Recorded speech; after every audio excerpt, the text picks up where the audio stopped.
Welcome, everyone. This session is a discussion on how to give an effective presentation by Professor Sulalit Bandyopadhyay. Professor Bandyopadhyay is an associate professor at the Department of Chemical Engineering at the Norwegian University of Science and Technology and the Department of Water Management at TU Delft, Netherlands. And he is a JBNSTS Scholar 2006. So without further ado, I would like to invite Professor Bandyopadhyay to take over and share with us his insights about how to give an effective presentation. Thank you, Debarghya, and to all in this platform. I think I would like to say hello to everyone. I would probably start sharing my screen and let's see. I would not go very much into what I'm doing, but I thought that first and foremost, I'll introduce a bit very briefly about what I and my group researches on. So as to kind of also give you a very brief understanding that we need not necessarily be from the same discipline, and therefore some of the effective presentation means might not apply. But again, I have tried to keep it very general, and I would love to have a discussion afterwards. So I'll quickly introduce myself, and then I'll stress a bit on why it's so important to communicate in science and while you are doing research, and then share some of my ideas of what is an effective presentation. And then the question is, how can we make one effective presentation? And throughout so far what I have learned in my academic life, I'm going to share some tips and suggestions as to how we can all try to make our presentations effective. And then finally, as I said, I would like to have a good discussion, follow up with questions and also suggestions later on. So very shortly about me, I like to call myself more as a researcher, and I'll briefly give you an overview of what my academic timeline has been. So I am a very proud JBNSTS scholar from the year 2006. I did my bachelor's from Jagadis University in chemical engineering, and then came on to Norway in Norwegian University of Science and Technology, and also in ETH Zurich in Switzerland on an Erasmus Mundus fellowship. So my background is in chemical engineering all throughout, and then stuck back here for a PhD in chemical engineering, and then did a postdoc with TU Delft in the Netherlands and UNESCO the Institute of Water Education, which has changed names. So it's no more called the UNESCO IHE, but it's the largest water research organization in the world. And then had an industrial job here in Norway. Was working for the company Jotun, which develops anti-fouling paints for marine systems, so for ships. Worked there a bit, but since always I wanted to be in academics primarily. There was a strong attraction towards academia. And then I finally, from 2018, I came back as a postdoctoral researcher, and very recently in 2021, I've now moved into an associate professor at the Department of Chemical Engineering here with but also interestingly, I'll tell some things that happened during the COVID times last year. So I'm also now part of the board for a startup company for diagnostics. So my main research area can be kind of classified in two broad divisions. One is within particle engineering, which to physicists might seem we are working with different kinds of particles. We are working with nanoparticles and controlling their surface properties. And the other side is hydrometallurgy, which is more towards industrial processes, separation technology, and trying to extract metals from different streams. So quick one-slider about what we work with in the particle engineering is that we make these smart nanoparticles. And the reason I call them smart is that they can do more than one function at a time. So for example, this schematic shows that it's an iron oxide core with some polymer shells that respond to temperature and pH and other properties. And then a large focus of my work has been in drug delivery. and in biomedical engineering. But over the years, the research dimension has kind of spread out. So we look both at how these particles grow, very from the fundamental perspective, looking at nucleation and growth, and then make these particles for applications such as in biomedicine, catalysis, in the oil industry, as well as a large chunk of the work in the Netherlands in water management, where we develop these hydrological tracers. And last year, we have invested a lot of efforts in coronavirus diagnostics, and I'll come back to that in a few slides. And one slider again for the work on the hydrometallurgy, where the main part is then to open up electric vehicle batteries, used batteries, and do a few physical processing steps, and then using some hydrometallurgical routes, recover the important elements. For example, lithium, manganese, cobalt, nickel, copper, aluminium, so on and so forth. So very two nice directions of work, but all kind of within the scope of chemical engineering. So that's, as I said, is my basic discipline in. And currently we have a very multicultural and diverse team with people from biophysics, physics, chemistry, chemical engineering, civil engineering, all together working in an interdisciplinary field.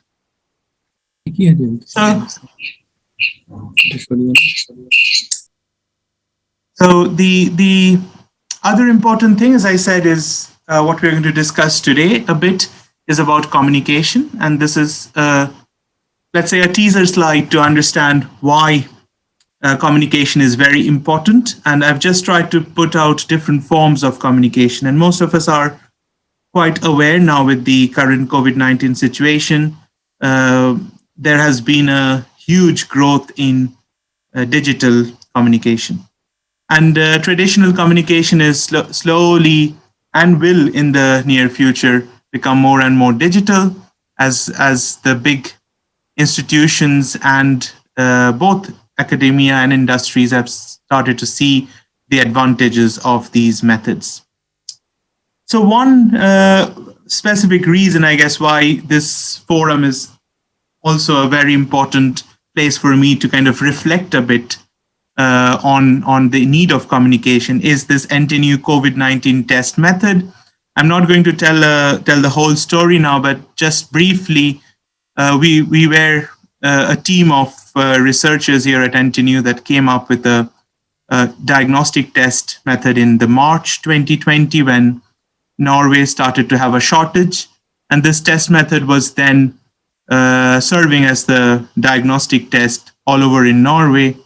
And we started making tests in our university labs, so it kind of converted into a factory. I was leading the team on the side of the magnetic bead production, which is one of the components of this test. The other component being the lysis buffer, which was then done at the Department of Clinical and Molecular Medicine. It's a very nice story, and if some of you are interested later on, I could also let you know about a podcast that was released yesterday on the whole journey. But the main idea is that I learned more and more about the importance of communication from this project, which is still ongoing in different forms now. We have also exported this test kits to Denmark and in India and in Brazil. And this has churned out now into a small startup, which is an NTNU startup. And this is just an overview picture to show that when you are working in different teams like this interdisciplinary team with one at the Department of Chemical Engineering, one at the Department of Clinical and Molecular Medicine, and then at a team at the Technology Transfer Office working with patenting and commercialization of this whole process, how you deliver the message, how you communicate with your team members, and how you communicate to non-experts are all very central to getting your research highlighted at the same time, but also your research being fruitful. And this project is also an example of how you can take research into innovation. So we were also awarded this Innovator of the Year award from the faculty for this particular project. Anyways, so this is a short introduction I wanted to make. Now I would kind of also show you that another kind of contribution is these media contribution that we often make. And last year was although there was many people all around the world had the challenge of not being able to go to offices, to go to labs. We had a hectic year, being in the lab almost Saturdays and Sundays as well for a long period of time. And all this leads to make you realize that your research has a very important aspect towards society. And I think this test method being developed in a research lab where we do both fundamental and applied research, being applied to society in a matter of few days, and then being used in several countries shows the proof of it. So then I thought that I would start first with letting you, maybe you've already noticed that I prefer to use black slides with white on it, and I'll come back to that a bit later. It's also one of these presentation techniques that you come across, you might have come across, or otherwise this is maybe a good opportunity to know a bit more about it. So in my opinion, what is an effective presentation? So I'm going to first present my case. First and foremost, I think an effective presentation needs to have a clear message and a clear idea. And this is often where I see many of our collaborators as well as the students that I work with have a challenge in understanding what is the single message that you want to give out of a presentation. The second important thing is that it should have a single storyline. So you should be able to connect the dots together as a presenter, but also who is listening at this point. That's all of you in this forum now. You should be able to follow the storyline. So the reason why I today explained a bit about my own research, then I went on to talk about the COVID-19 test method, and also to show the effect of communication. And now I'm talking about why and how you communicate has to have a link, has to have a clear storyline that your audience can see. It should be easy to follow. So keep it simple, keep it to the point. You will get an attraction from a large audience. Another thing that we as scientists often struggle is to keep the time. And I think many of you might have been to conferences and seminars, and you kind of get very irritated when especially a speaker goes over time.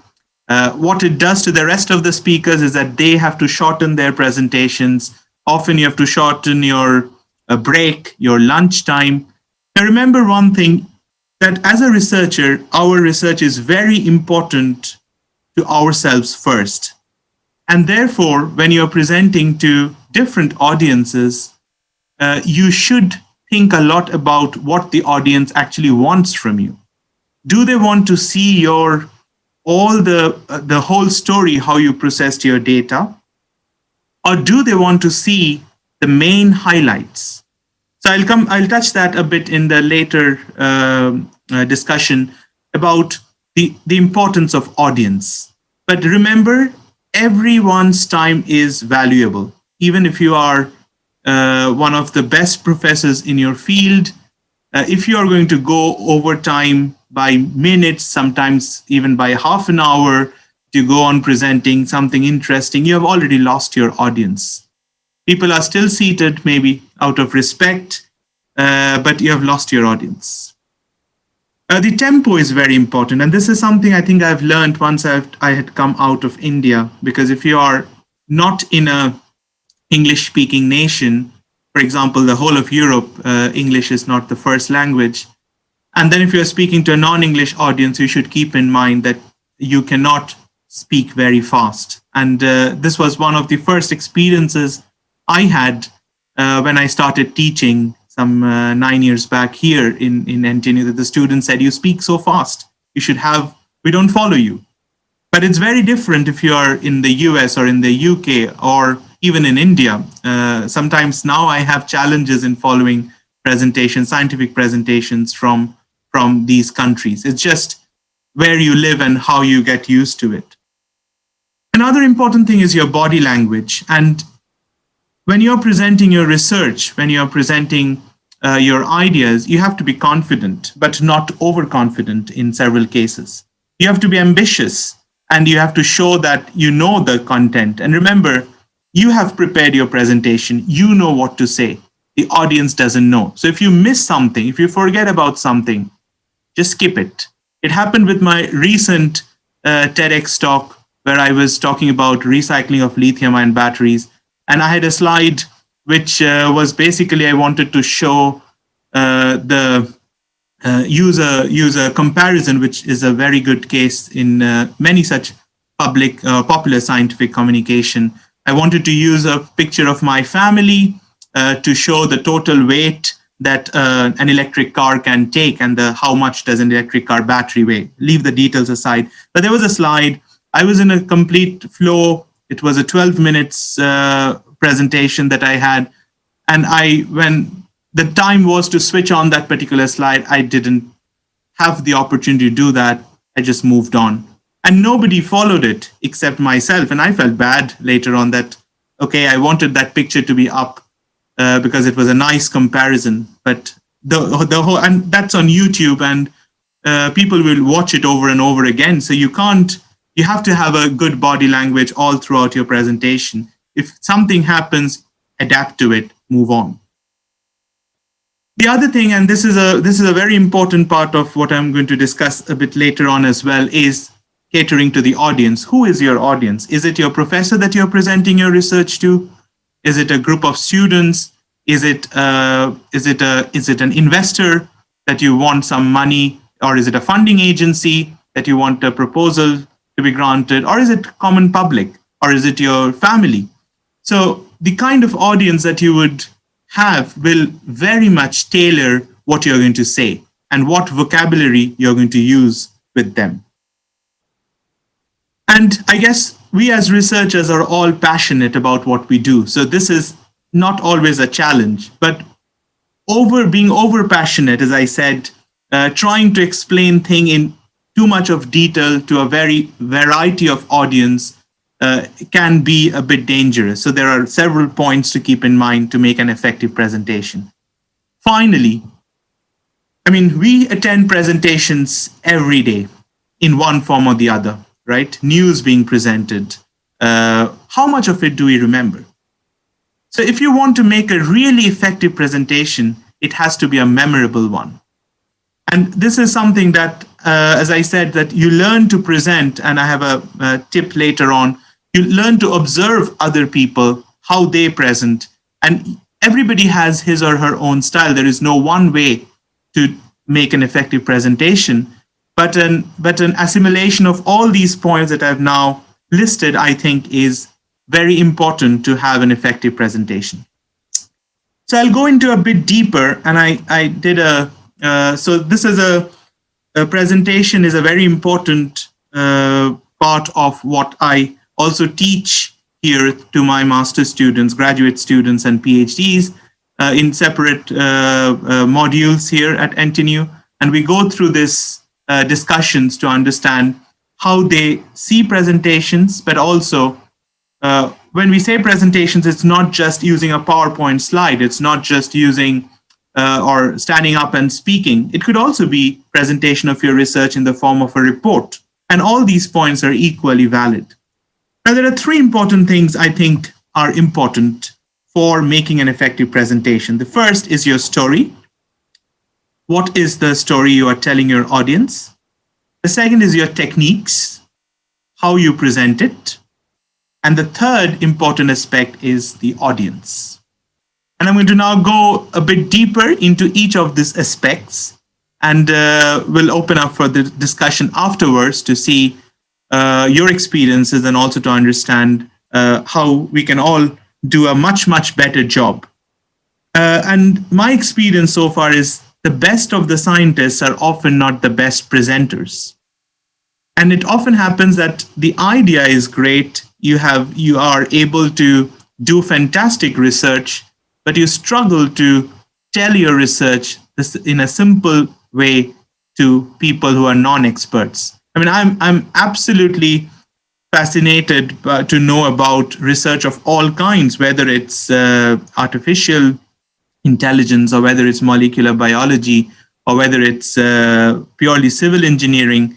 I mean, I'm always ready to, as a science enthusiast, let's say, I like to listen to news about science. And then it's very important that this is communicated in the right way. So let's start with the story. And as I said, when we start to make a presentation of our idea or message, what we should always aim to do is keep that idea or message at the center.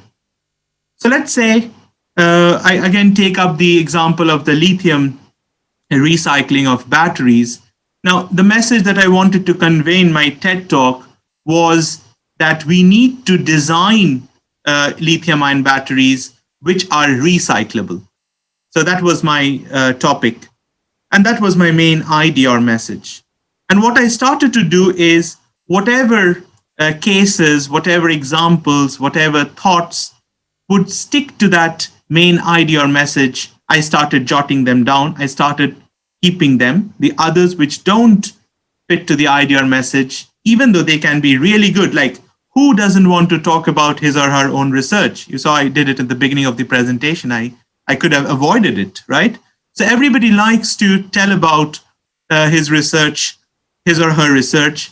Every academician likes to talk about what he or she has done, and it's normal. But when you're presenting, when you're given a certain quota of time, when you're given a certain specific audience, when you start preparing for it, keep the idea or the message to one or two. Don't go to several ideas or several messages in a single presentation. And then, since we are talking mostly about scientists in this forum, so what is very important is that you connect your results, the available results that you have, to this idea, to this message. If you see that these results are not fulfilling your message, either you need to first sit down and change your message, or use those results that talk about that message, because you can't confuse your audience straight away. You can't first tell them, okay, this is what is working, and the next moment you say, maybe what I said before is not working. That's a confused presentation. Your audience wants to know about, it could be failures. I'm not saying that you can't present your failures. It's very good to do that we tried this and we failed. But what is important is that the storyline doesn't get distorted. So the way when you are making your presentation, I like to start diverging out. So I first have an idea or message, then I have the different results that connected to the message, and then I go back to why I did the work. So it's when you make the presentation, it's going divergent, but actually when you're going to start making your slides or your note, you start from the outside, right? You first write the background, then you tell the audience, what have you done, in a very classical approach. Then you tell them what went good and what didn't go fine. And then you kind of conclude with an idea or message. But when you make your presentation go out, it makes a much better case. Now, all this should be then clubbed together in a storyline. And the storyline that I prefer is as follows. First, you state the context. And these are, as I call it, the 4 golden rules of any presentation. You state the context. For example, we want to recycle lithium-ion batteries. That's your context. Then you say, what has been done? So you need to tell your audience, what have people done in this field? Because the audience may not know everything that has been done, right?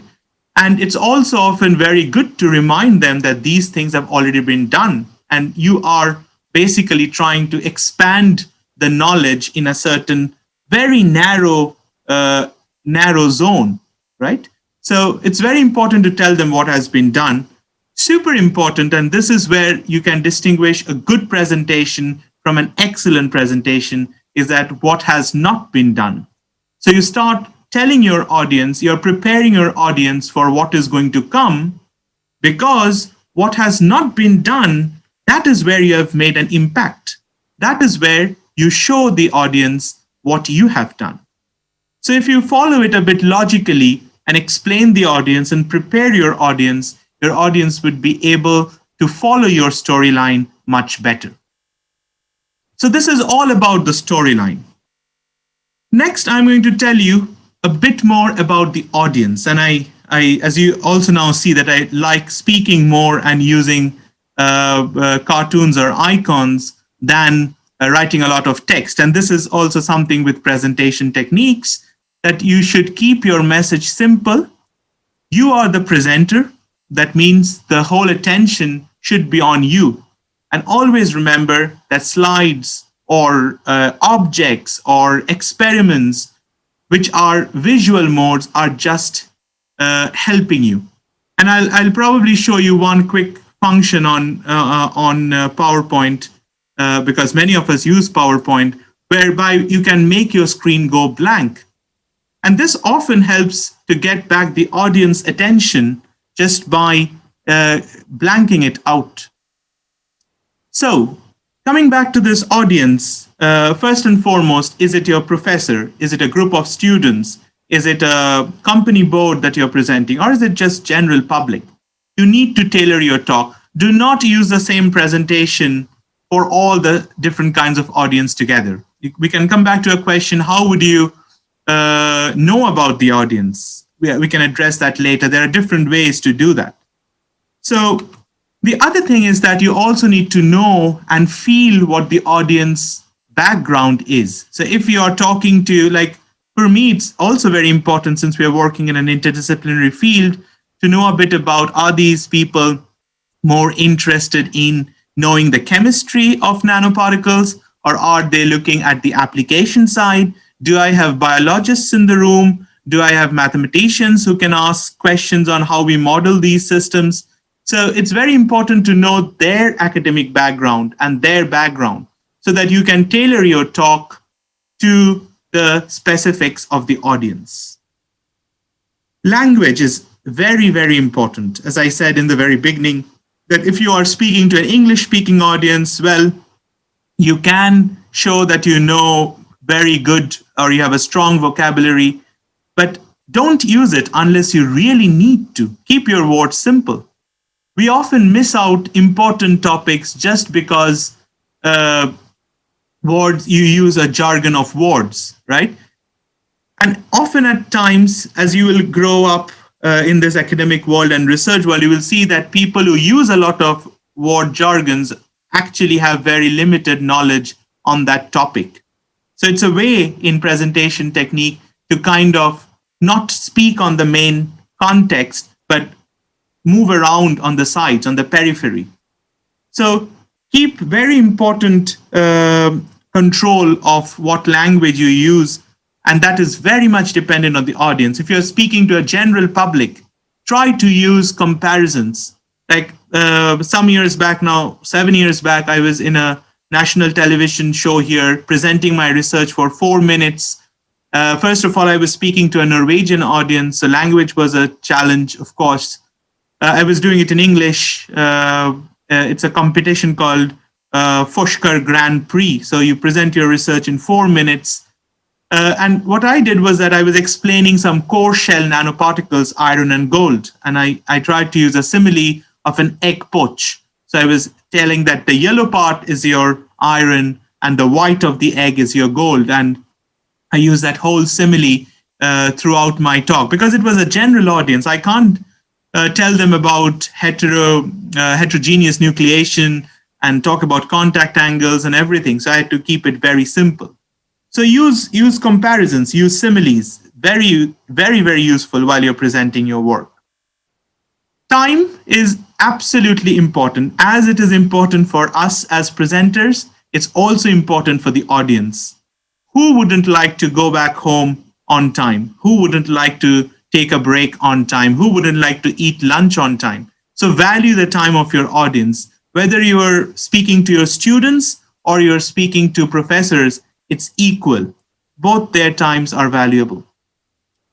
And finally, also the number of people in the room. Would you like to have a very interactive session where you want to discuss with individuals? like in the digital world now, it's very easy to break out into these breakout rooms and make people talk, or whether you want to have a very different approach, if you want to take questions at the beginning of the talk, or whether you want to take questions towards the end. Either the moderator will clarify, or you should do it at the beginning of your talk. So give them. You can either say, okay, I would not like to take questions during the talk. Please have them towards the end. That helps you keep time. In other cases, you can tell them, just pause me, just raise your hand and ask me a question wherever you don't understand. So that is the interaction part or engaging part with your audience. So that was the second component that I talked about, the audience, and then I'll talk briefly about techniques. And as I say, in the center, it's you. It's you who is presenting. It's you who wants to share your message, and it's you who want to discuss with others. So do not forget that people have come to listen to you and not to see your slides, not to see your notes or your video. So have a very important balance between what you do to make your crowd pay attention to you and what you do to take the attention away. If you are for a physical lecture, please go and check that the auditorium where you're going to present the lecture, or the hall or the seminar room, has the correct audio device. You have the correct jack. How many times have you been in a presentation where you have a VGA cable and an HDMI cable, or the cable doesn't fit your computer, you bring in a USB drive, and lots of things can happen. Check it, check the venue. It's very important. And I do it even when I teach in lecture halls here. I go there and see that everything is available before I have the lecture. It's equally important also when you're giving a lecture, and be there a bit before time. When it comes to digital meetings, it's the same thing. You should check your resources. Do you have a stable internet connection? Are you able to know where to, it has been 9 to 10 months now that people are using digital media. We can't say we don't know where is the share option. So we need to learn those and try them out. And in almost all conferences now, you have the option to go into a trial room before you go into the main room. So use those. Secondly, if you prepare to use slides, which most of us as scientists do, feel free to use that. But again, balance between the use of slides and having the focus on you. Do not overfill your slides with information. Long running text, no figures in slides is not good. You can rather speak out what you want to say. And please do not read out from slides, because then you kill the purpose of presentation. You would rather than just keep a piece of paper and read it out from there, and the audience will equally understand if they can understand when you read from the slides. So that's a very important thing. Most of us forget that a slide is just an aid or a help to make you present better. Often it becomes that the slide is the most important focus. If you want to use videos, this is very effective, especially to break monotony. Play a video, but don't keep the video too long. Then you will lose out attention. If you're having a 45 minutes lecture, use a video for 2 to 3 minutes, once or twice, perfect. I've seen lecturers and presenters put on a video for 15 minutes and talk for the remaining half an hour. That doesn't work, because you could have watched the video at home and not needed the presenter. And then another important thing, this is more important when you're having a physical lecture, try to engage with the audience. Try to have eye contact. Try to look at the audience. And you're often, this is a fear, let's say a fright for many presenters. They get really terrified when they look into the eyes of the audience. Now, what I tell my students is that, remember, you are the expert in that room. Nobody else knows what you're talking about.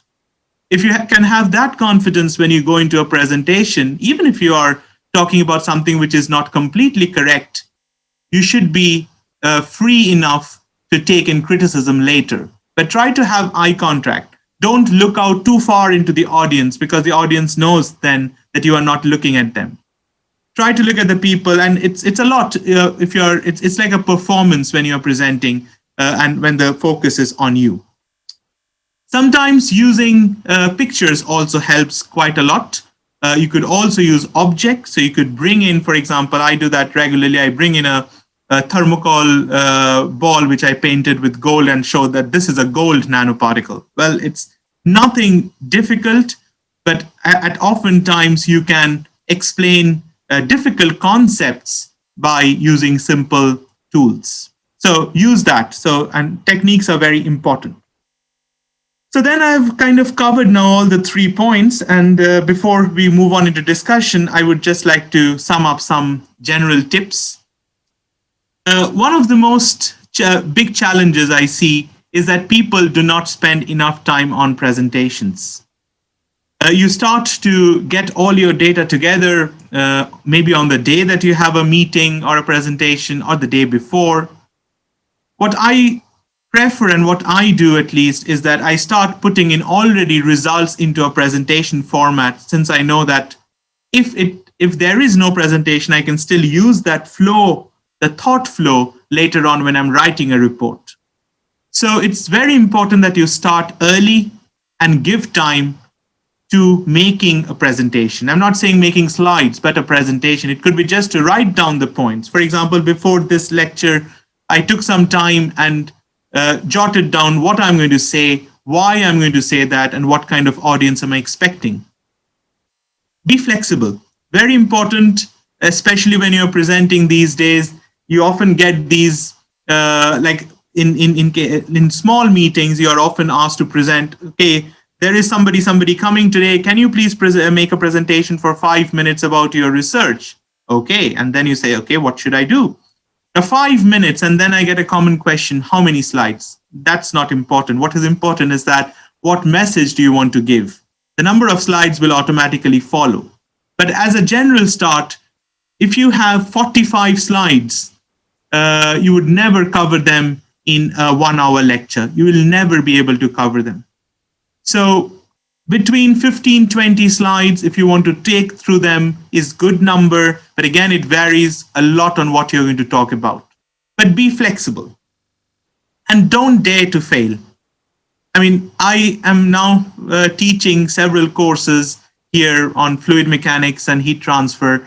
And in one course, there are 150 students. And in another course, there are only 25 students, very similar contents of these two courses, but different audience.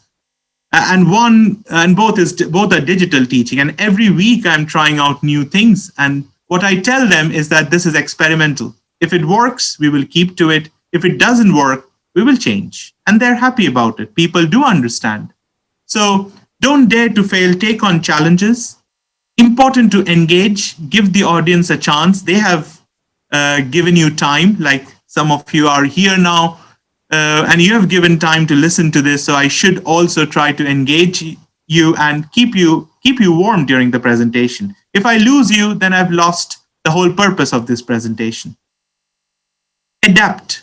Very important that you adapt. As I gave you the TEDx talk example, if you have done some, if you have just forgotten to say something, leave it. If there are questions, you can always tackle it. So what it means is that adaptation to the audience is important. Learn by doing. That's very important in presentation and making presentations effective. You would not know what is effective unless you have actually done it. And there, I mean, in my academic life, I think I have been very fortunate that I've got exposure to a lot of brilliant speakers through various coaching sessions, through various workshops, just as a part of my progression and also of my own interest to be a good presenter. But the most of the things that I have actually learned have been when I've tried something new and when I've done something new. So do it. And last message is that please observe excellent presenters. It's very important to learn from them how they swap from one topic to another, how they move in a lecture hall, how they speak, how they engage audience, how they use slides, how they talk, what content they are covering. Observe them and you learn a lot. You learn a lot from excellent presenters.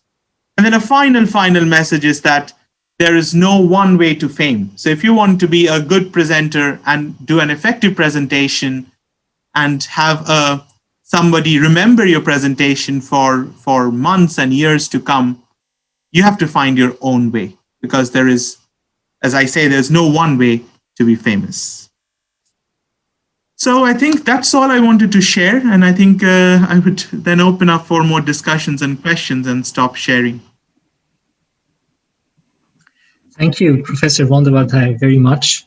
I'll take a minute to let anyone unmute themselves, so that, please feel free to speak up and ask questions. And we'll also, it'll be nice, similar to what Professor Bandyopadhyay said, having eye contact. So if it's not too much of a trouble for you, we'd also appreciate if you at the same time turn on your video. And or if you would prefer, then you can also mention that in the chat. But as a practice, similar to the last message that Professor Bandyopadhyay said, I think it's very important that you do engage in person, speak out. It'll help you. So as we are waiting for questions from others, I can ask a couple first myself. One of the points that you mentioned, and throughout your presentation, you had this black screen with white font, and you said that this you do this for a specific purpose. Is there what's the aesthetics of it, or is there a specific science behind it that you prefer doing that? Yes, so this is something that some of these coaches and presenters they love to mention, and they often make you do it if you don't want to in big events. The main reason, there is of course some research which has gone behind it in presentation skills. It has got to do also with the combination of colors, and black is something which is, black and white is kind of the most distinct combination that attracts the attention very easily. And what I have seen myself, or maybe I've got used to it now, is that I use a combination of both this white and black, depending again on the audience. But if I bring in a white slide in between, you will see that most of the people have a glare. They just go back, and I've observed it in lecture rooms as well. If a white slide comes in, our eyes need to adjust to it. So it's mostly about the contrast that people have prescribed using it. And also that's the main reason why you can black out the screens, especially when you are, for example, lecturing. So you can turn off the screen and make it black instead of white. So it kind of also helps in a passive transition from one topic to another topic. Right. And I think you're also mentioning that you also sometimes use something like a blanking out of the PowerPoint presentation. Would you like to give an example, like a demonstration, or even in just words, why and how you do that? Yeah. So this happens, or the way we use it, I never knew it myself before, till I was shown or I saw a presenter do that. So on your clicker, you have generally 3 buttons or 2 buttons. One is which you control the slides, and then you have a laser. And then the third button is to actually turn on and off your screen and make it blank. So what it does is, especially if you have a big audience and you know that you are talking about a very difficult topic and you are losing out some of the audience, if you turn it off, suddenly you give this pause, which you often call as a golden silence. You just become quiet in a conversation, and then you regain your energy and you start again. And it also helps our mind to kind of pause for a few seconds. So many of these, and this is quite common in presentations, also in lectures, I've seen to use this. The other thing is, if you're using a combination of a PowerPoint and a blackboard or a whiteboard for teaching, and you want the attention of the students to not be on the slides then, but be on the blackboard, so you can turn it off just by this click. So it has many advantages. I think I have used it mostly for Blackboard versus PowerPoint, but also if you see that people are kind of not following, they are ready to leave, etc., you can always stop and get their attention. The other thing I often do is that I just pause without speaking anything, and people start thinking, okay, have I lost the connection? Has something gone wrong? So it's this 5-10 seconds break. If you give, you get back the attention. Right. So essentially, I guess one, if we try to summarize, it's the presentation is like a combination of delivering the scientific message in our perspective, but also to understand the psychology of the audience and ensure that we are we are at the center of their attention pretty much all the time, so that, like you said, we stay memorable in them, in their minds, and maybe take back a message, a singular message from our presentation, that this is what we represent. This is our identity towards the research community. Yes, and the very important, what you are also saying in this regard is that it's very, as I did also in this presentation, I showed that I had only one single message all throughout. And the last message, I often put it at the end. And this is sometimes become a tragedy. Let's say if you are in a conference and you're running short of time, you skip through, 5 or 6 slides, which are your main results, and then you often skip through your conclusion slide. But your conclusion slide is actually what you are asking the audience to remember. The audience will not be able to remember all the scientific data you have said. It's mostly to share and ask questions. Most of them come back later on with an email or a chat during the break or in the discussion forum. But nobody would be able to follow because in generally in such presentations, you pack in a lot of data. You show so many trends in one particular figure. So it is almost impossible for the whole audience to follow it in a detailed way. But if you have a clear message, if somebody is not following and not agreeing to you, can still argue with it later. But at least 90% of the people will get the message, okay, he said that so and so. And that's more important, as I feel personally, than showing rigorous calculations, because anyways, the person will go back and read your paper if he or she is interested in your work or your article or contact you. But your presentation is mostly to kind of synthesize everything you have done and have a clear message at the end. Right. And the other thing that you'd mentioned was, and you'd alluded to, and if you can elaborate a bit more, essentially similar to having like the entire presentation having like a storyline and a single message, what should a single slide comprise of? Like, let's say, what could be an ideal anatomy of a single slide so that it's interesting, it's not distracting? What kind of message, like, does each slide need to carry 1 or 2 different, or maybe more, or maybe just one sub message? And what's, let's say, the distribution of how many figures, or what's the maximum amount of text that you might use in a single slide? No, these are very important questions, and I think we fight with ourselves every day when we make different kinds of presentations. The first and foremost is that we have to be careful about how we use the slides. So for me, for example, I use the slides mostly as a helping tool. So I can still have run through the whole presentation without having the slides, except for the figures, because the figures are very important that you can't show without having slides or other media, could be pictures also. Now, when it comes to the content of the slide, I prefer that the text should be readable. Now I know many of you might have been watching the slides on a mobile phone, just logged in there. So I kept it in mind to keep it visible enough. So if you turn it on your, from portrait to landscape mode, you would still be able to see all the figures. So one is visibility.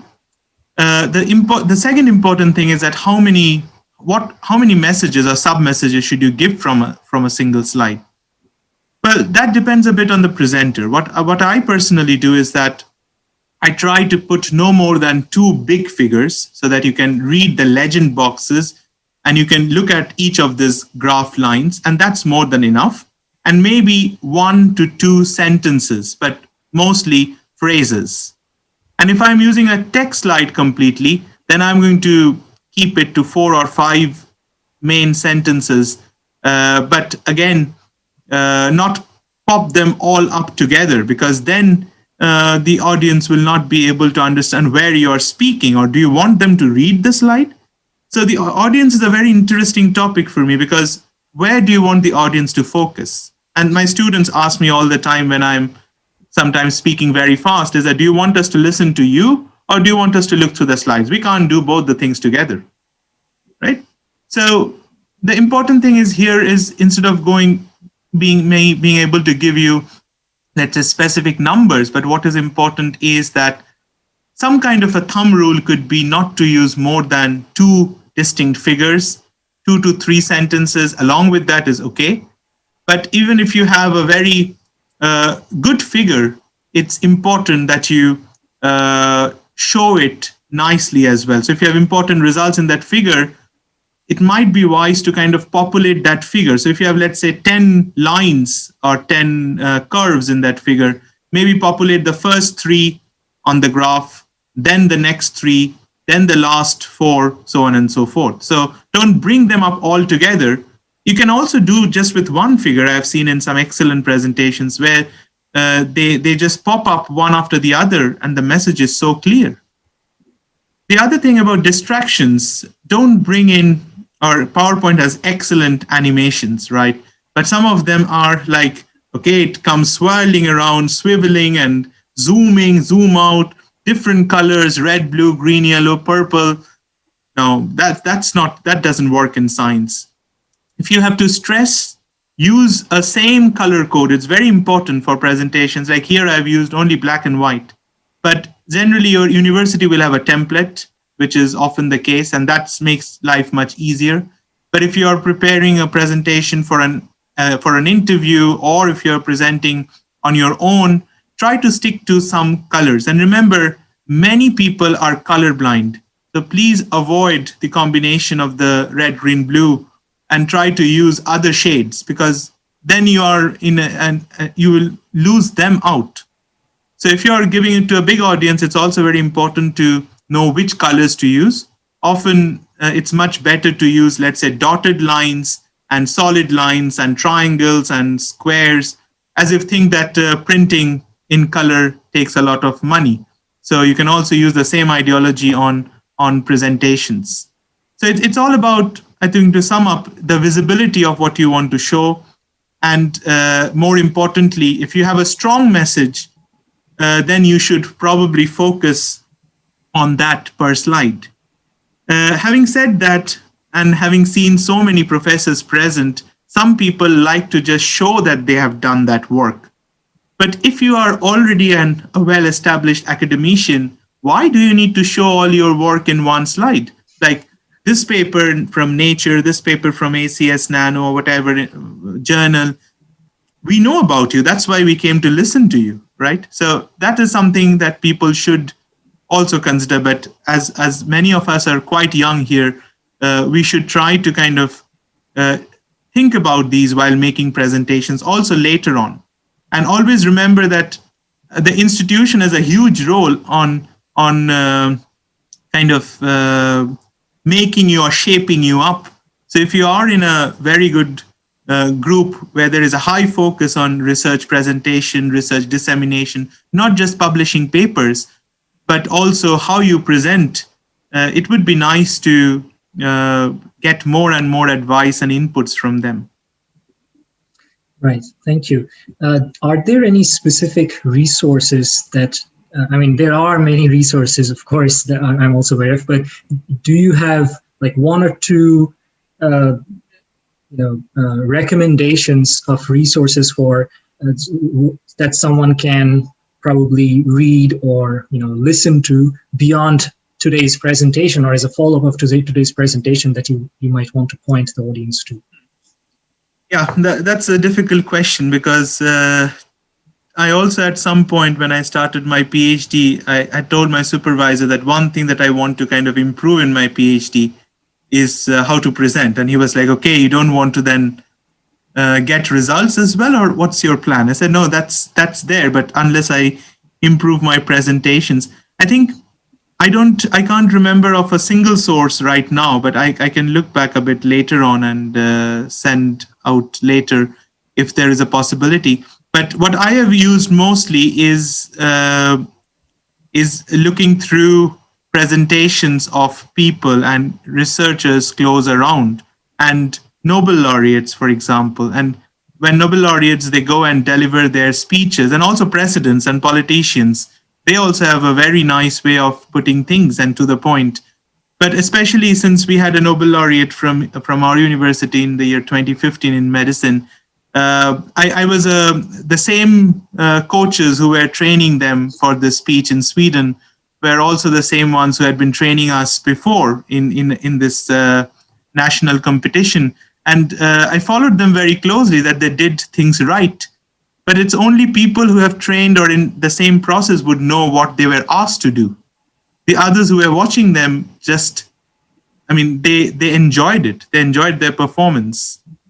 So I guess I don't have a direct answer to that question if I have some resources available. But as you said, that there is a lot of materials. Also MIT OpenCourseware has one very good presentation handbook or some notes there. But it's very difficult to say which one. But my own suggestion would, however, be that in every group, I believe that in research group or in the institution, there are always few good presenters. So it would be good to learn from them first, and not just the supervisor or not just the closest person in research, because that his or her main focus may not be on presentations. Right. And about the body language and presentation, and like you said, you can only learn by doing it. How, what's the importance, or how do you think younger scholars like us can be practicing that? What could be good ways of practicing talks and improving our skills? So what I do, I can say, is that if I'm delivering, not for regular lectures, but if I'm having a presentation, I would always like to go through that presentation once before on my own. Maybe I won't go through what I'm going to say, but at least run through all the slides and pause and say, okay, is this slide fitting here? Or should I move it somewhere? Because if you are confident before your presentation, your body language will speak. If you think, okay, did I include that data? Did I include that slide? Or is it coming 3 slides later?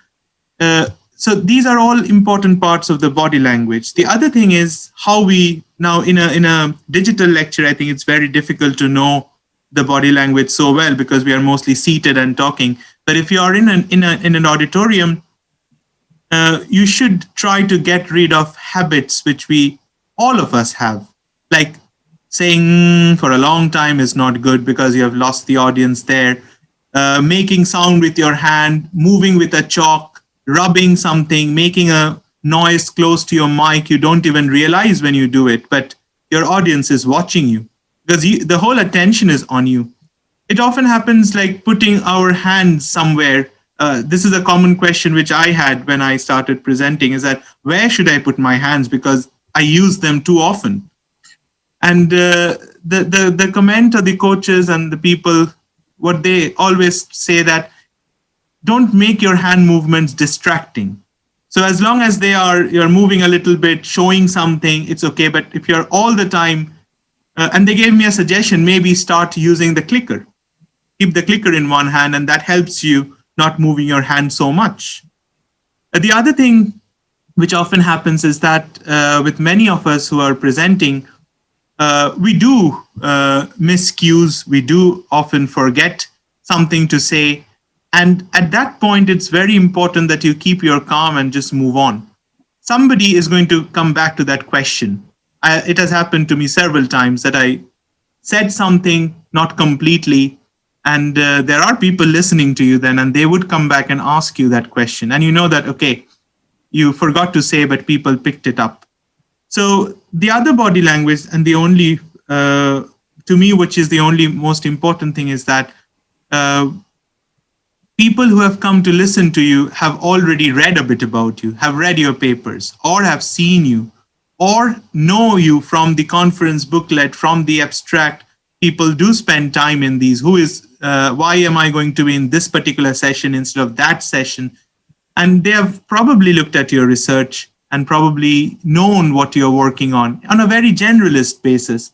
So you don't need to beat your drums too much. Because often if you're expecting, if you're presenting in a very good forum, then you already know what's the level of that forum. So you don't need to put in and make people get a bit bored about your own achievements. You don't need to do that always. Got it.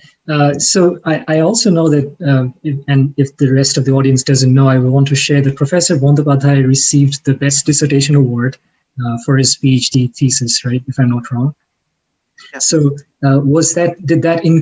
did you also have to give a presentation? Like, was that sort of a competition where you had to present, and based on that, you got this award? The direction that I'm trying to go to is that I experienced a similar, situation, and in my experience, the presentation mattered a lot versus the competitors. So if that was similar in that situation, like in that sense, what's your take on you receiving the Best Dissertation Award versus your competitors? That's a very good question. But first of all, maybe I should clarify that in this case, there was no presentations. It was mostly about the thesis itself and the committee, the review that the committee made, and the defense committee's remarks, etc. So there was no presentation. But I get your point and I also wonder, because this has happened to me also, where we have done an excellent presentation in a conference, and we know that people have voted for us, but the committee has decided that no, it should go here, because strategy comes into play. What is called strategy here in Europe is strategizing research and etc. But to your question about what should be taken into consideration in that case, because there is a volume of work, but I always feel that the work is of no use if you're not able to explain. So as long as all the competitors, let's say, have been able to explain it, then there should not be so much of a difficulty.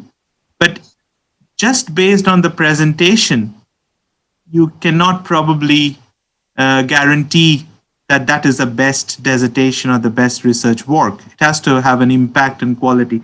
For example, I can give you, like here, when we have this master, so we have a 30 credit thesis here and a 15 credit project. So first the project starts, which is a 15 credit. And we don't have any defense of our master thesis if it's 30 credits or less. But for 60 credits, we do have a defense of the masters. But what we do is that in order to promote students to be good presenters in our research group, we encourage them to present their work regularly, but at the same time, we attach a certain informal grading system, because often students respond to grades, which is unfortunate, but that's how it is. So we put a percentage weightage, and we have seen that often motivates students, at least, to make better presentations. Not what they have done. Maybe somebody has done excellent work, but that's not the reason they want to present. But to get probably a better grade, they would still like to present. But that helps. Right, but I guess it's also true. Like, let's say it becomes difficult in a wide, if your competition is on a wide scientific scale, it becomes difficult to really understand which one is a more valuable contribution to science. Like, all of them are very valuable. So in that case, I felt that being able to deliver the message properly makes a big difference. It makes easier for the judges because they understand what you're trying to say, and that makes it easy to delineate between your work, because you have presented your work better than the others. I think that makes a difference. Yeah, and I think it's always a judgmental call whether you want to improve or make yourself a good presenter. Because I've also had this feeling in academics and research that some people, they just say, okay, why should I spend so much time in preparing a presentation? I mean, I have done the work, I have accumulated the data, I published it. But when you speak to somebody, you can explain things much better than when you read a paper. Otherwise, there would have been no need for teachers, let's say, or the whole process of teaching would have been then through written media, but that's not the case. So it's very important as I mean, we are all kind of in that range where we can improve quite a lot in what we do and what we want to do. But it's important to kind of, from this very, especially to the ones in the forum, that at this very age to try to prioritize presentation. And just as a hint, when we lecture for 1 hour here, we are actually asked to spend 3 hours for preparing that 1 hour lecture. So that's kind of the way the time is calculated, and that also shows that it's important to make this a part of this whole process, whole learning process.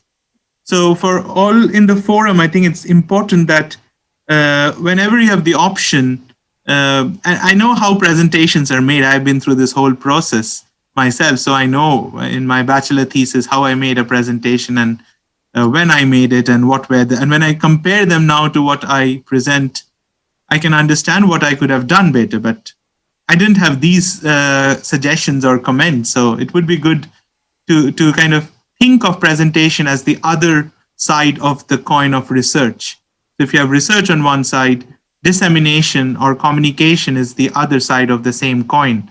And you cannot take them out. It's not just papers. It's not just H-index. It's also a lot about how you tell about science to the general public, but also to experts. It's very important. It helps you build your whole academic and research circles. Right. Another point I wanted to touch upon is the use of the pointer or the clicker that you were mentioning. One habit similar to like hand rubbing and other aspects that you also touched upon is the circling of the laser pointer, which is quite often. And I feel like part of it has to do with the nervousness of the speaker. And I've heard from experienced speakers that, everyone is nervous, like even before a lecture, a professor is kind of nervous. And one of my professors said that, I think it's good to be a little nervous because it shows that you care for your audience. So I felt that that's, it's okay to be a little nervous and take that positively, but not to show that nervousness, especially, specifically this circling of this laser pointer, because that's again distracting.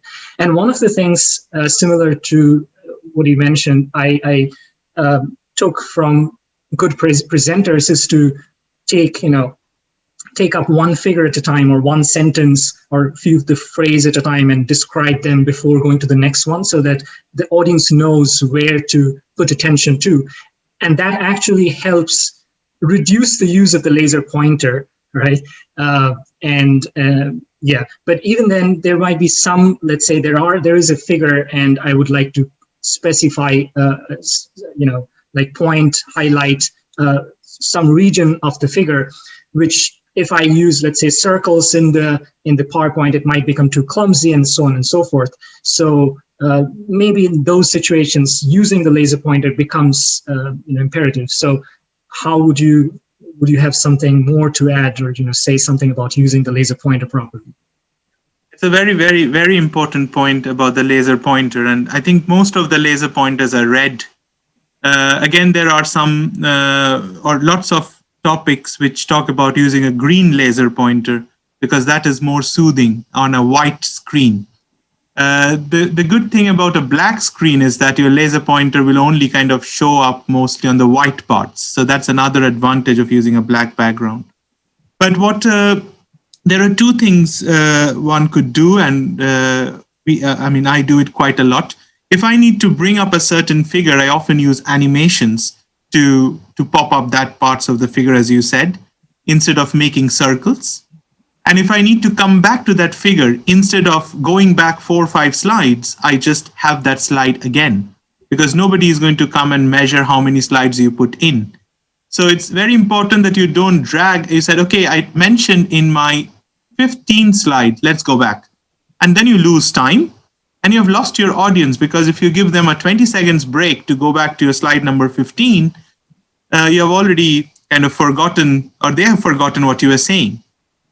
So it's when you need to kind of repeat and stress upon some points, bring them up again and again in the presentation. Use the same slide, but just pop it up again and show which part. When it comes to circling this, I really get irritated when sitting in an auditorium doing it. And it comes mostly out of nervousness, as you said, and it's good to be nervous. But maybe if you really want to do it, then take the laser out from the screen and point it towards the wall. That's what I suggested some students also a couple of years back, because they were like constantly circling around it. And it's very difficult. So you can take it off. And often it's much better if you can just, if you're a smart presenter and you know that you're nervous, you would be nervous, then you can also turn off the laser pointer and keep on clicking. Because you just need to do something with your fingers to get rid of your nervousness. So that's one way of doing it. But the laser pointer is I hope we come up with better solutions of pointing at things than the laser pointer, because I have seen like very important presentations losing their message because the laser pointer did not work. That often happens. The battery has gone out and somebody has run now to get a new set of batteries. So checking, that's why I recommend that checking the auditorium or the hall, or I always carry a pointer with me, always, and an extra pair of batteries, even if I'm going to a half-an-hour lecture. And remember the charger, that's another important thing. How many times has it happened that the speaker is speaking and the screen has turned blank? First of all, I think that, okay, he's trying to draw attention, and then we find out that the charger is not in place. So yeah, these are small things, but again, these you get to know when you start presenting and doing things and learning by doing. Right. So far we haven't really heard from the audience. I'm sure there must be other questions. So maybe we'll pause for a bit and give everyone some time to speak up.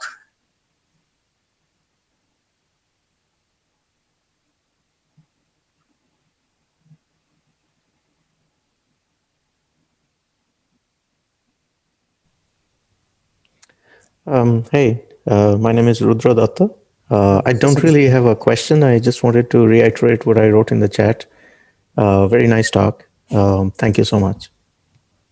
Thank you. Thank you, Professor Datta. Yeah, I guess most of us definitely know that we heard from Professor Datta about how to navigate through PhD research. And adding to that was today's talk from Professor Bandyopadhyay, specifically about how to give a good presentation, an effective presentation. So I don't know, should I call out? Orkodeep Mitra, you have your first, you're the first presenters in the Young Scholars Exposure, I think 2 weeks from now. Do you have any specific question about presentation or any question about the Young Scholars Exposure that you would want to clarify?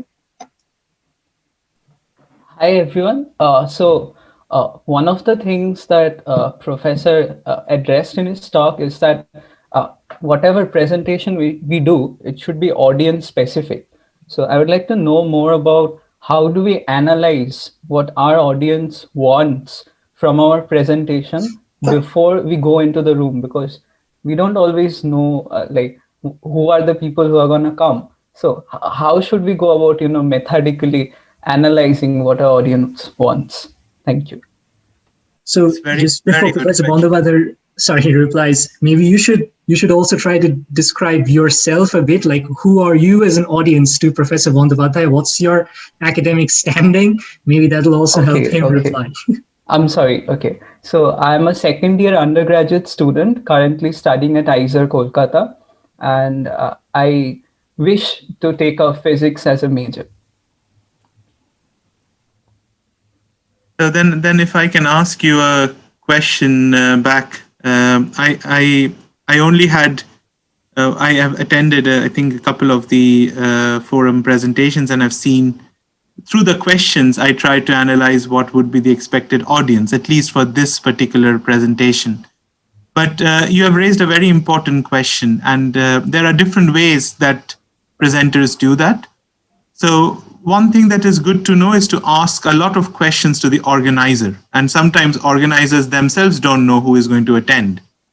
So it's good to know first what's the number of people, but more importantly, what kind of, as Debarghya said now, that what kind of academic standing they are coming from, meaning are we talking to bachelor students? Are we talking to masters? And then also the background. Now, this is possible to get nowadays. I think it's not a challenge anymore because you always have these registration forms. And if you ask the people who have signed up, they would let you know maybe 2 days before the talk or 1 day before, because the deadlines are often extended. So, but you still get to know. The second thing that you can always do is keep some, or what I do is keep some added slides. So when such questions come up, you might have not explained to that group of audience, but when they start asking questions, you can pop up those slides and start discussing, and then you also include them in a way.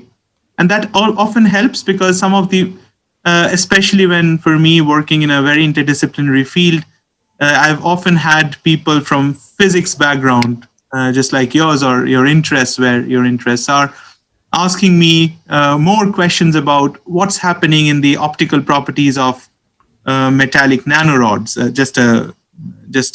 Don't forget about the topic right now. And then what I did was that I had one slide that talked about the physics behind it. I popped it up, had a nice discussion for 2-3 minutes. But remember, you can only do it if you have given enough time for your audience to interact with you. So if you have a 20 minutes presentation, prepare for 15 minutes. So you have 5 minutes at least to engage with the audience. And if you have half an hour, again, the same rule, kind of keep 5 minutes at least so audience can ask you questions. Many people often they do what they don't want to take questions, so they go a bit over time. This is also another technique. When you don't want to take questions, you squeeze in all information and then there is no time to ask questions. So if I have tried to answer quite generally the audience, but I think getting information from the organizers is important. Knowing what their academic background is very, very important.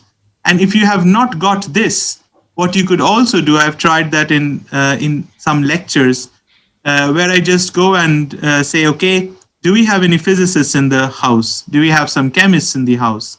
Good. Then some parts of the topic you can stress a bit more, and some parts of the topic you can leave out. So again, you are the focus of the whole presentation. So as long as you keep the focus on, all people understand. Thank you for the answer.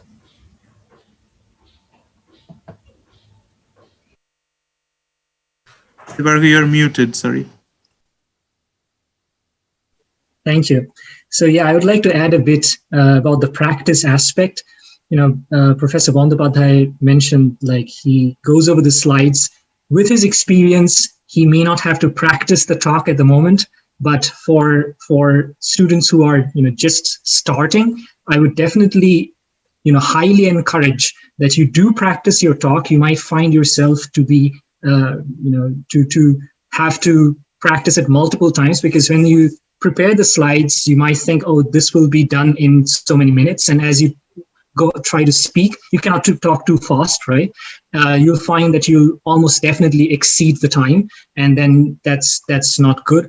So you have to tailor your talk, your presentation according to the pace that you find yourself talking and the amount of time that you find to required for a specific slide. Some of them may require a little bit more than the others. So it's very important that you practice the talk And that's why we are trying to have this Young Scholars Exposure event. For sure, try to be utilize this opportunity to to hone your practicing your talking skills, your presentation skills, and of course, Professor Bandyopadhyay will be there, and other reviewers will be there to find, give you feedback on how you can improve more. But for sure, you would like to come as prepared as you can, and do due diligence to your presentation. So that's a few tips, let's say, from my side. I think I would like to add, or just correct one thing what you said, that I still do run through my slides, even though I know what those slides contain. But I still run through it because of the fact, as you said, that you need to kind of time your slides. That also is very important for, not for general group meetings, because there you have the opportunity to go maybe a minute over. But if there is a presentation like this one, I've gone through the slides and timing them, that I'm going to spend not more than 2 minutes. I don't do it exactly like 2 minutes and 50 seconds or to that extent for these kind of presentations. But for example, for the TEDx talk, anyways, if I didn't speak within the 12 minutes, the screen would go blank. So I don't have anything to say. So there you have to time it. So it's all about the forum, and that's very important for people here, that you practice your talk and look through the important messages on each slide, at least, if you don't have the full option of going through the details, because you know the results. That's how we all should be, that we can explain our results as much as somebody wants, but what is the message coming out of those results is important. Right. So briefly, I'll mention, although I guess most of you already know, we are having this Young Scholars Exposure events coming up. And the first one is scheduled to be on March 7th, I think. There is one of the speakers is Orkodip Mitro, who we heard from some questions. He's an undergraduate student, as you've already known. The other speaker will be Orgho Bhattacharya, who is a PhD student from Stony Brook University. And what we are trying to do through this exercise is, similar to the coaching that Professor Bandyopadhyay mentioned that he had received, we are trying to have, let's say, a concerted, a concise form of that, maybe not as extensive of a workshop. We cannot possibly afford to have that. But unlike in the majority of the conferences, what I've felt is that when I go to conferences, I would like to listen to the plenary talks, the invited talks, because their talks are very polished, similar to how Professor Bandyopadhyay presented today, when it was very clear. It was it attracted each of us throughout the talk, and not listen as much. I would not be as interested to listen to my peers who are other PhD students or postdocs. And one of the reasons is that we don't necessarily speak that well at most of us. So I think that's the gap. We think that's a gap we can definitely fill, and that's why we are having this exercise. So in addition to you presenting, we'll have some reviewers, which we don't usually have at conferences, right? So we'll have some reviewers who give you feedback after your talk as much as possible publicly, so that everyone else knows, or if there is really some trying situation, maybe privately, so that we all improve. So that's the idea. We'll have we'll see how things go. Once again, it's like an experiment, like Professor Bandyopadhyay mentioned. But so far we have thought it might be good to have like a 20-minute talk. And we've also mentioned to the speakers that, tailor your talk, try to have it within 15 to 18 minutes, not design it for 20 minutes, but you will have time, maximum of 20 minutes to talk. Following that, there will be if there are questions from the general audience, and then and feedback from the reviewers for the next 20 minutes. So that's roughly the format that we have thought of, and we'll see how that works out. So do you have any suggestions on that, Professor Bandyopadhyay, or anyone else here, or others? If you have questions about that, please feel free to ask. No, I think it's a very good initiative. That's what I would like to say, because we need that for all the young scientists and as I've learned through the process, that it's how we mature our brains now into research will impact the society for the next 30, 40 years. So it's very important that the initiative that has now started, and we have to again try out if this works, because there are not everybody shares the same passion for reviewing and how to make it a constructive review, I must say. So it's very important to look into that. But looking forward to it in 2 weeks' time. Thank you. So yeah, I think we are fairly good on time today for sure. But if there are some last minute questions, we can be here for another 2 minutes, unless there are even more questions. I'm Anushri. Can you hear me? Yes, please go ahead. Yes, I'm from St. Xavier's College. I'm studying biotechnology. So recently, during this pandemic, we had to make presentations of the topics which our teachers taught and then present it to them, just like an exercise. So over there, I had faced a difficulty in trying to accumulate all the information and presenting it in a very short time span, because all of our classmates had to present on one topic or the other. But since it was biology, it was like experiment based. My topic was experiment based, so I had to accumulate a lot of information. So do you have any tips on that? Yeah, I guess it's the changing times, as I must say before answering to your question, because when you say you needed to kind of gather data and present afterwards, after the lectures, you meant that probably this was based on what was taught in the lectures, or was it something additional? Based on what was taught, and you could also add something if you got to know about it. Yeah. But we had a limited time. Yeah, that's always a challenge. Time is often the challenge. I mean, in such presentations, which we often also do here we call it a bit more on a flipped classroom teaching, where we don't lecture the whole material. We lecture a part of it, and then we allow the students, both for graduate and postgraduate students, and try to engage in discussion. So I guess in such a presentation, what I would do is that, but again, don't take my advice if this is related to grades, because then I can be completely wrong on that.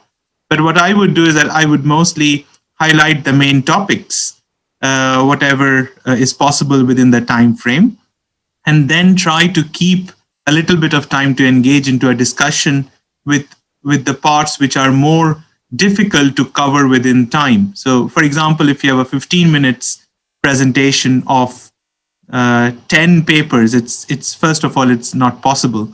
But even if somebody wants you to do, then you have the freedom again to choose a few of the papers and highlight the main points from those research articles or from the book chapters that you're asked to read. But I mean, we all as teachers also have to be very practical on this aspect. So it's not something that you can directly influence, let's say. But on your side, what you could probably have done, let's say, is not try to cover all the topics. But how that would influence other activities or other things, that's difficult to say for me. Thank you, sir.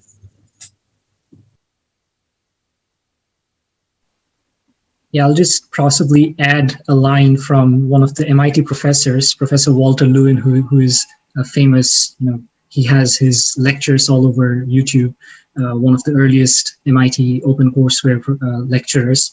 And I think in one of the interviews or one of the podcasts, he said that he likes to, he would not cover everything in his lectures.